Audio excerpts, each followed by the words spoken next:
think if you're in Iowa, you wear your hat backwards. That's what I've noticed. I am. And you're wearing it backwards. Well, I'm wearing it. All right. Messy. That too, right? So what we'll want to do, go ahead and film the screen real quick so I can show you some of the things that we need to do to set up.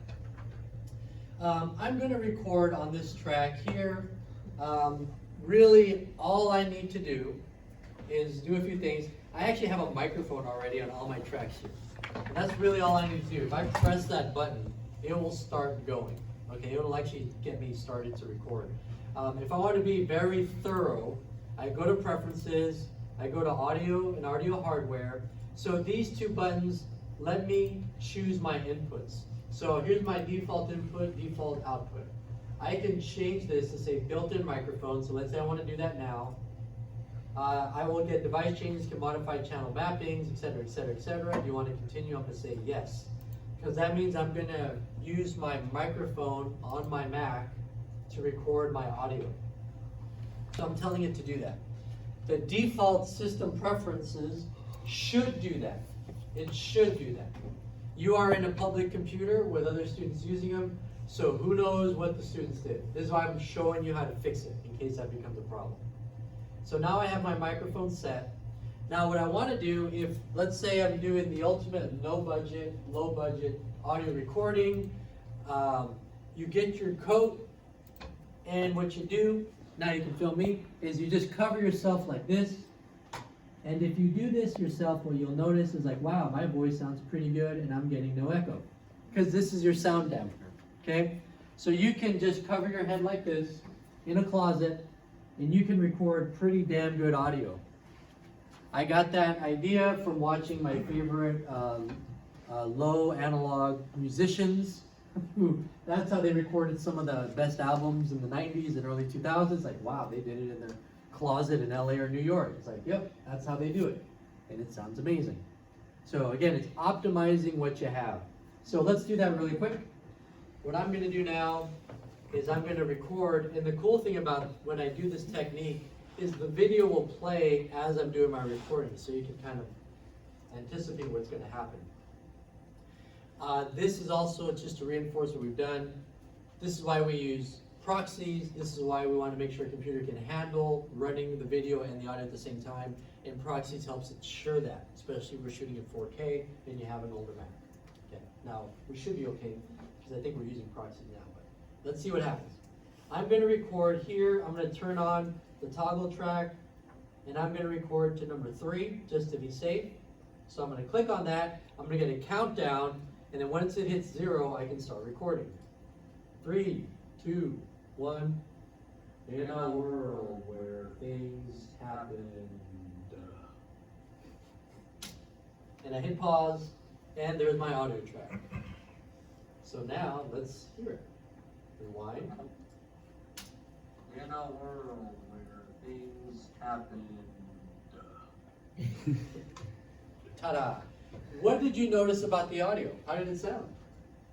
Wasn't that good? In a world where things happened. What do you think? Not bad, right? I mean, for doing it like in 2 seconds, like hunched over your computer in here. Where things happened. Do you hear audio hiss? Echo? No, right? No. That's what doing this technique will do. It will give you a pretty decent 60% of the way there audio recording. Now let's do it without the covering. If I want to do multiple track recordings, one thing I can do is these buttons. I can do a mute track, so I can mute all my audio. Come on back. You come back? Muted the whole screen. I muted the whole screen apparently. I'm so good. Is it back? Yep. Okay. All right. So what I Oh no. all right. So what I did here is on number 3, I hit the M for mute, so I can mute my track. Now I'm going to record on number 4, not covering my head. Let's see what happens this time. I don't need a singing covering. Look at that feedback. I don't need no stinking covering. Echo, you hear that? Notice? So this time we can get an echo, and we got the weird feedback. Now that's probably because I'm muting things. Let's try it one more time, so I can do without. It might just feedback city. Let's see.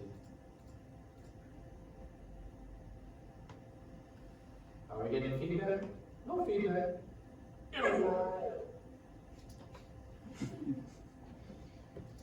Are we getting feedback?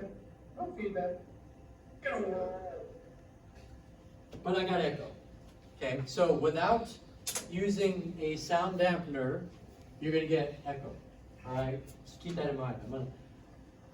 I'm now back to middle-aged Miguel. I'm no longer teen Miguel. So things you can do to kind of, let's say we have echo, or let's say you have recorded in a room where you have a cavernous sound, again with the echo, you can do what's called a de-reverb. We have a plugin that's built into Premiere. So let me just show you that really quick. So what I have to do, recommendation, workspaces, go to editing at the very least. So you're in the editing space because that's going to give us the effects tab. You can also go into the audio workspace, but that gets very complicated very quickly.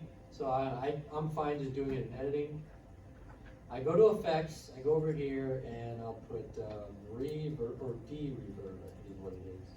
Yeah. De-re will bring up de-reverb as an audio effect under noise reduction. So this is the one I want. I'm gonna grab that one and put it on top of the audio that I want to fix. And now let's play it. Are we getting feedback? No feedback. Not bad, a little better, right? A little better. So now let's look at effects controls. There's my de-reverb, and I can bring up edit, and I'm gonna get this screen. Processing focus, we can leave the flat for now, again, as we learn and as you're figuring it out. But you do have different types of lower frequencies, mids, higher, focus on different aspects of where the troubling sound could be. If you have no idea what any of that means, just keep it in the middle, focus on all of them. And all we do is, just like the denoiser, or just like our noise reduction, we use this guy to go left and right. But we don't have to send this to Audition, although you could also do this in Audition.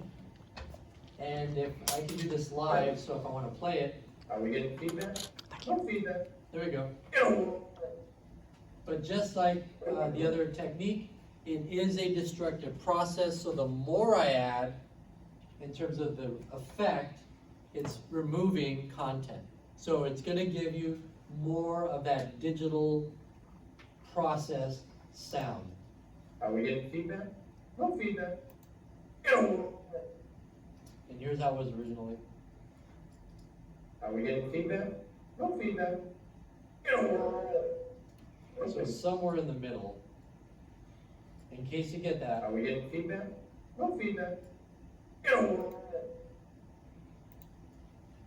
And if you're having too much trouble, you probably should just give another recording.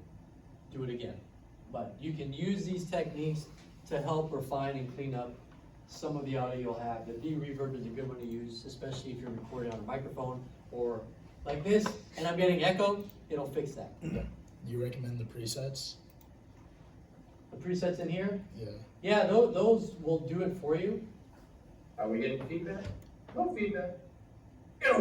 See, it's already set, and here's light reverb. Are we getting feedback? No feedback. So that's all the presets really do. They kind of set it up for you, and then those are default. The default's somewhere in here. So yeah, play with it all. Experiment at this point. You guys are good, I think, on the demo. That's it. So you can pause that.